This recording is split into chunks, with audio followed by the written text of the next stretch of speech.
Saludos. Este grupo está conformado por José Eduardo Grateró y Elin Galán. Consiste en la selección de un material para la materia o asignatura de Ciencia e Ingeniería de los Materiales, con la docente Ingrid Mordán. El trabajo busca mostrar el material más idóneo para fundir como correa de un reloj, ya que las pulseras de goma producen mucho sudor y a veces hedor. Y mediante el uso de la estrategia de la selección de Michael Ashby, dicha metodología consiste en la optimización del proceso de diseño, procurando que el resultado sea el material más apropiado para los requisitos o funcionalidad especificados por el diseñador. El objetivo de la estrategia planteada es optimizar los índices de rendimiento en el proceso relativo al diseño, desde la perspectiva de la selección más conveniente para el material, conforme a las limitaciones predefinidas por la funcionalidad del componente en sí. Metodología Ashby. Para la realización de dicho proyecto se utilizó la metodología del profesor Mike Ashby, que se resume básicamente en el esquema mostrado a la derecha, tomando como instrumento el software de EduPack Granta para poder usar los comandos como límite, árbol, gráfico, seleccionar, entre otros. Traducción. Como primera parte de la traducción tenemos la funcionalidad, y es que el producto escogido es un dispositivo que mide el tiempo, comúnmente llamado reloj. Este se presenta en unidades convencionales de segundos, minutos y horas, entre otras. Su función principal es mantener e indicar el tiempo, al igual que permitir conocer la hora actual, y en dependencia del reloj, este puede ser útil para medir duraciones de eventos o marcar un suceso activando una señal en una hora específica. Como se describió anteriormente en el despliegue del reloj, este incluye una banda o pulsera, la cual contiene una base inteligente del mismo y tiene en sí una argolla, o también conocido como ajustadores, para agarrar el exceso de fábrica, cuero, plástico, goma o metal del que está hecha. Uno de los materiales utilizando en este tipo de pulsera es el silicon.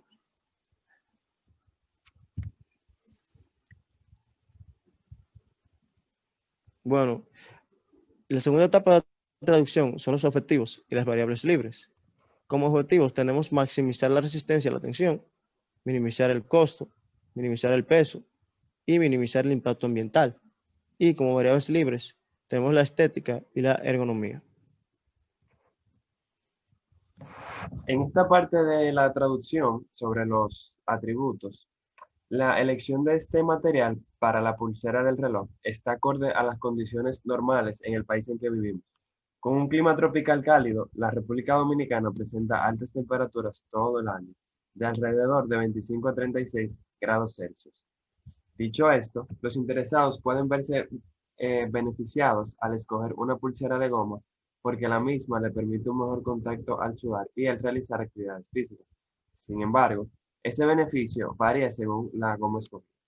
Pues como atributos no negociables tenemos que resistencia a las aguas duras y débiles, ya que debe resistir la humedad principalmente por los sudores emitidos por el propio material.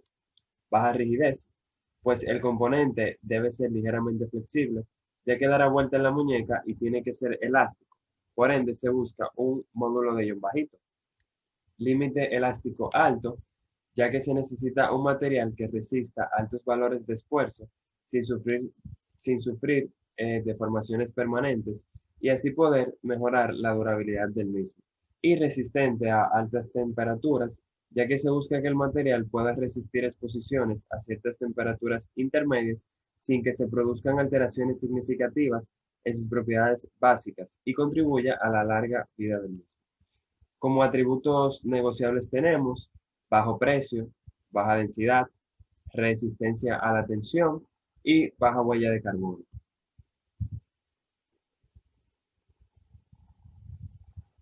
Bueno, en el filtrado tenemos las limitaciones de diseño, y entre estas limitaciones, limitaciones que pudimos identificar están las siguientes. Un ancho considerablemente rústico. El material no permite la entrada de aire, por lo que produce sudor. Los hoyuelos no son suficientes para que se permita que la correa se ajuste a una persona con muñeca delgada. Y el material, al tener contacto con el agua y posteriormente con la piel, secreta un hedor desagradable. Se desea obtener un material con las propiedades adecuadas para el mejor funcionamiento del componente y la satisfacción del cliente. A medida que avancen las etapas, estaremos más cerca de encontrarlo. Por el momento ya sabemos las propiedades que queremos que influyan en el nuevo material y, mientras tanto, seguimos investigando y consultando. Aquí tenemos el diseño y dimensiones. Nuestro componente del reloj, como se mencionó anteriormente, que elegimos fue la correa, pero esta se divide en tres partes. Un primer rectángulo con una longitud inicial de 11.25 centímetros, una longitud final de 13.72 centímetros, una base de 11.25 centímetros, altura de 2 centímetros y área de 22.5 centímetros cuadrados. El segundo componente es el trapecio, con una altura de 2 centímetros, una base menor de 1.25 centímetros y una base mayor de 2 centímetros, y un área de 2.25 centímetros. Como segunda pieza de la correa tenemos el rectángulo 2, con una longitud inicial de 7.25 centímetros, longitud final de 7.53 centímetros, base de 7.25 centímetros, altura de 2 centímetros y un área de 14.5 centímetros cuadrados, para tener un área final de 0.003925 metros cuadrados. Bueno, el filtrado, tenemos el cálculo de las propiedades. Aquí está la resistencia a aguas duras y débiles. Y ya que nuestro producto provoca sudoración a la persona que lo porta y produce olores no muy agradables, se requiere de un material que sea resistente a los ácidos débiles. El límite elástico. Bueno, para el cálculo del límite elástico, se asumirá el caso de que un hombre tense la correa amarrada en un soporte con una fuerza de agarre. Para la fuerza se tomó como referencia la fuerza de agarre de un hombre promedio, según en estudio del 15º Congreso Internacional de Ergonomía CEMAC. La fuerza es de 100 libras fuerzas, equivalente a 444.822 newton.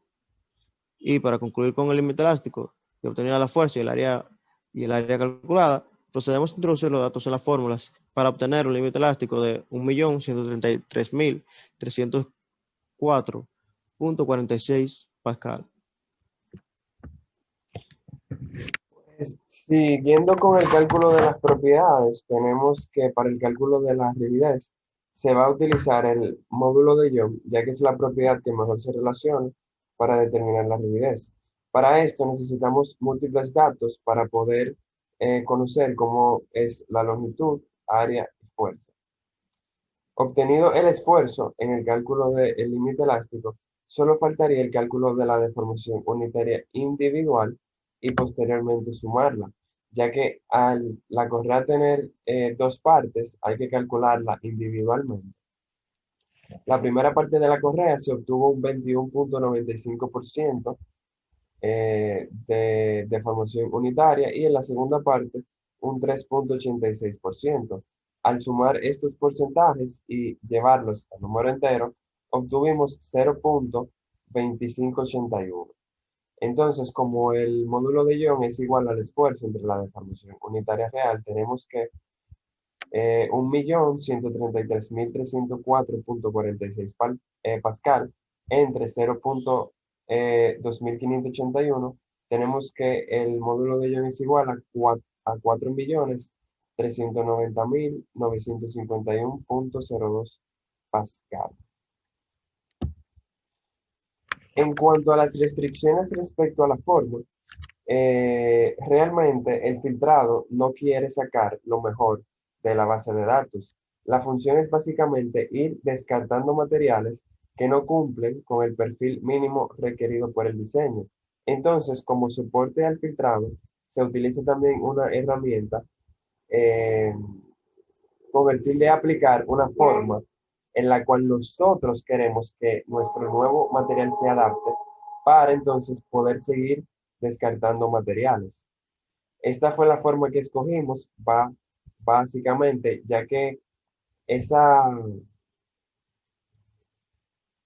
esa forma que tiene lo que se está presentando en la pantalla es como la correa, o sea, es plano y no tiene tanto volumen. Resultados y conclusiones. Después de realizar todos los cálculos pertinentes y aplicar los resultados en Granta, descartamos 4.130 materiales, quedando de esta manera con 18 materiales para evaluar. En la parte de la clasificación, para el presente proyecto se escogió un total de 3 índices con el objetivo de evaluar el rendimiento de los materiales que sobrepasaron el filtrado y así clasificar y rankear aquellos que mejor se desempeñen para poder seguir descartando. Para la parte de la clasificación se utiliza, aparte de los atributos no negociables, pero aquí también se le da participación a lo que son los objetivos y los atributos negociables.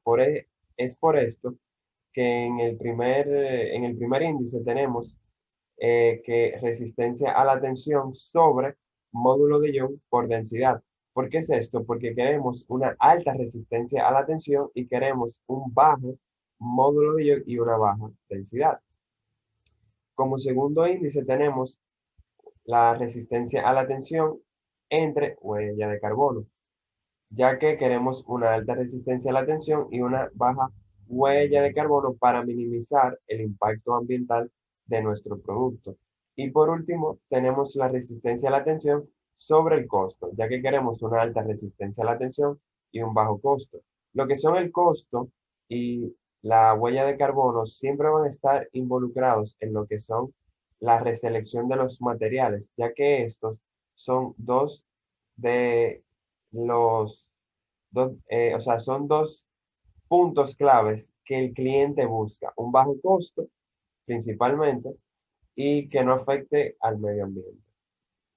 Pues al introducir estas fórmulas en el software, nos arrojó por cada índice un listado de materiales. Lo que se hizo fue que de los 3 listados de materiales, escogimos 3 materiales principales, con un total de 9 materiales. Entonces, de esos 9 materiales, los comparamos y veíamos si se repetía o no. Y lo que hicimos fue darle un orden y los que nosotros entendíamos por medio de investigaciones en el software y en la internet que eran más importantes, pues decidimos sacar un top 3 que es la tabla que tenemos en la derecha.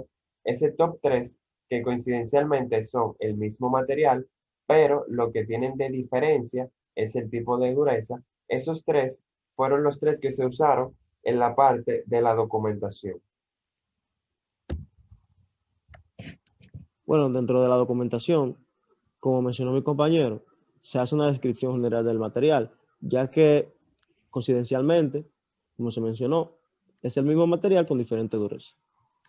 Entonces, los elastómeros termoplásticos, a veces denominados cauchos termoplásticos, son una clase de copolímeros, una mezcla física de polímeros, generalmente un plástico y un caucho, que consiste en materiales con propiedades termoplásticas y elastoméricas. Si bien la mayoría de los elastómeros son termoestables, los termoplásticos, en contraste, son relativamente fáciles de usar en la fabricación, por ejemplo, mediante el moldeo por inyección. Estos polímeros se parecen a los elastómeros en el sentido de que son altamente resistentes y pueden estirarse repetidamente hasta al menos el doble de su longitud inicial con una recuperación rápida completa, pero son verdaderos termoplásticos y por lo tanto no requieren curado o vulcanización como la mayoría de los cauchos.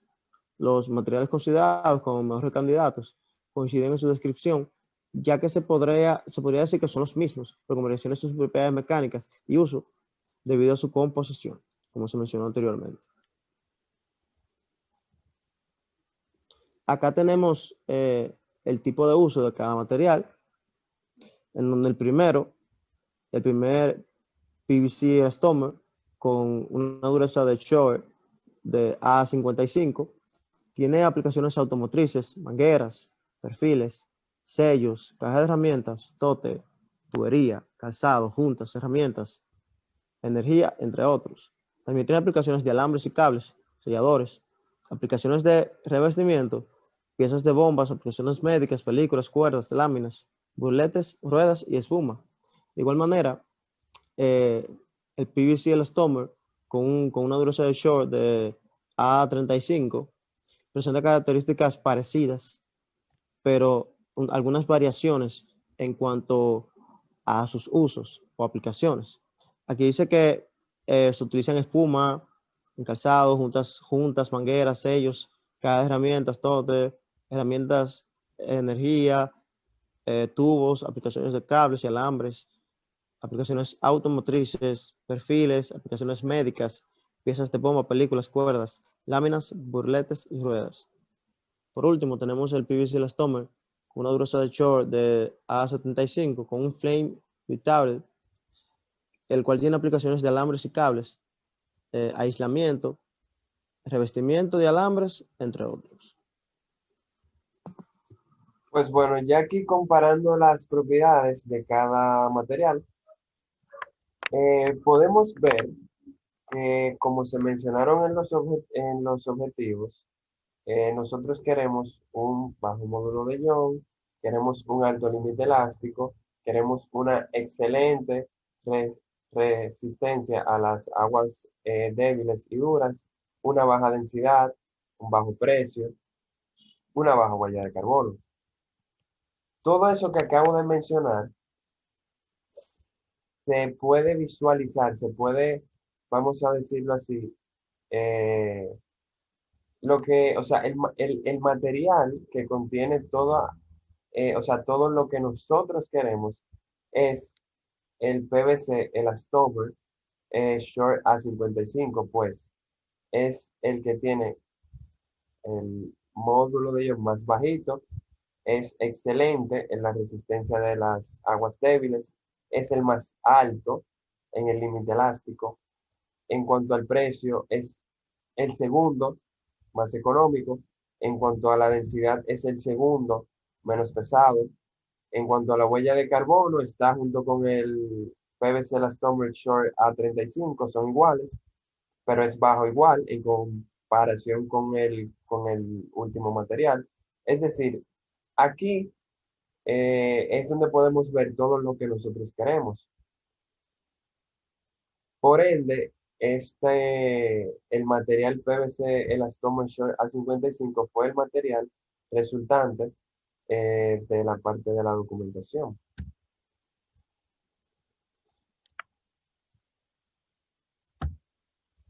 Bueno, hablando un poco del EcoAudit, el EcoAudit es un análisis detallado que suministra la información necesaria para tomar las decisiones más adecuadas con el medio ambiente a lo largo del proceso del diseño del producto.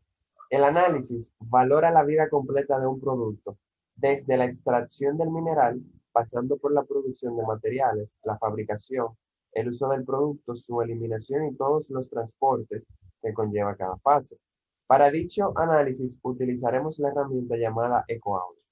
En esta etapa, vamos a comparar el material actual de nuestro componente, que es un silicon, y el material que obtuvimos después de hacer el estudio de reselección con la metodología ASPE, que es el PVC Elastomer Short A55. Aquí tenemos dos gráficas, una que muestra el impacto energético y una que muestra el impacto en cuanto a la huella de CO2 o huella de carbono. Tenemos que el color verde es el del silicon y el color un poco amarillo es el del material resultante, que es el PVC. Entonces, para llegar a estas gráficas, para llegar a las conclusiones que muestran esas gráficas, se seleccionó o sea, para calcular la parte del transporte, lo que se hizo fue que se seleccionó dos proveedores, o sea, uno para cada material, y se calcularon los transportes desde el almacén hasta el aeropuerto y desde el aeropuerto de los Estados Unidos hasta los de República Dominicana. Por esa parte es que se ve el impacto del transporte. Entonces, podemos ver que el silicon es el que mayor impacto energético tiene y al igual que es el que más impacto de huella de CO2 tiene. Igual en la fabricación, igual en el transporte, o sea, es más difícil transportarlo. Y vemos que el PVC es muy, muy menor, es muy pequeño, que básicamente era lo que queríamos. Un material que tuviera una baja huella de carbono y que independientemente de que no se mencionó al principio, el impacto energético también tiene que ver. Por eso es que se hace el análisis y el estudio del ecoaudio. Aquí vemos que por mucho, quien, vamos a decirlo así, quien es el mejor candidato en cuanto al medio ambiente, es el material resultante, que es el PVC, el Elastomer Short A55. Como ya mencioné, eh, el PVC tiene menos huella de carbono, menos consumo energético, de igual manera menos impacto en las áreas de fabricación en las dos gráficas y por igual en el transporte menos impacto.